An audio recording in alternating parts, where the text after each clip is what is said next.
नमस्कार मित्रांनो, टाटा मीठाची कहाणी. छोट्या व्यवसायात का उतरले रतन टाटा? पैसा कमावणं नाही, तर हे होतं कारण. नमस्कार मित्रांनो, श्री स्वामी समर्थ. 125 वर्षांच्या या प्रवासात टाटा समूहानं ट्रकपासून स्टीलपर्यंत प्रत्येक मोठ्या व्यवसायात आपला ठसा उमटवला. टाटा समूहाने स्टील आणि ट्रकसारख्या वस्तूंच्या निर्मिती व्यतिरिक्त मिठाच्या व्यवसायात का प्रवेश केला, हे तुम्हाला माहिती आहे का?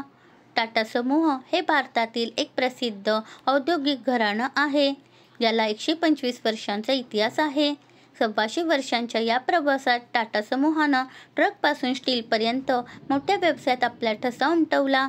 टाटा समूहाने स्टील आणि ट्रकसारख्या वस्तूंच्या निर्मिती व्यतिरिक्त मिठाच्या व्यवसायात का प्रवेश केला, हे तुम्हाला माहिती आहे का?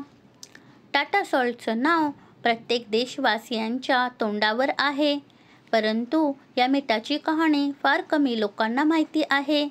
विशेष म्हणजे दिवंगत रतन टाटा यांना मीठ विकण्याची कल्पना सुचली होती, पण ती व्यवसायासाठी नव्हे तर चांगल्या कारणासाठी सुरू करण्यात आली होती.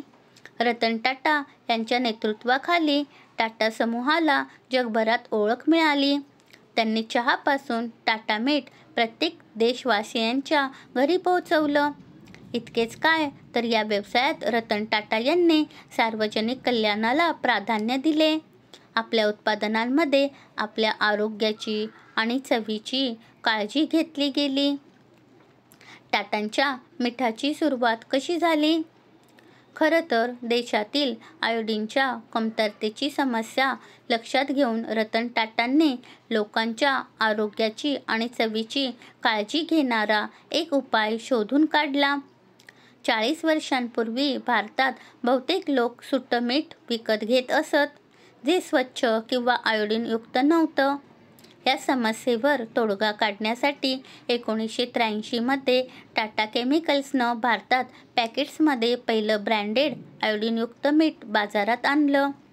टाटा मीठ हे देशातील पहिलं आयोडीनयुक्त पॅकेज्ड मीठ ठरलं, ज्यानं लोकांना चांगलं आरोग्य दिलं. आणि कालांतरानं हे मीठ इतकं लोकप्रिय झाले की बहुतांश घरात हेच मीठ दिसू लागलं. DNAच्या रिपोर्टनुसार टाटा समूहानं 1927 मध्ये गुजरातमधील ओखा येथे मीठ उत्पादन सुरू केलं. तथापि कंपनीने 1983 मध्ये आयोडीनयुक्त मीठ पॅकेट्समध्ये विकून मीठ किरकोळ विक्री सुरू केली. हे मीठ आयोडीन आणि लोहाची कमतरता भरून काढण्याची क्षमता तसंच रक्तदाब नियंत्रित करण्यात त्याच्या संभाव्य भूमिकेसाठी ओळखलं जातं. व्हिडिओ आवडल्यास व्हिडिओला लाईक करा, शेअर करा आणि सबस्क्राईब करायला विसरू नका. धन्यवाद. श्री स्वामी समर्थ.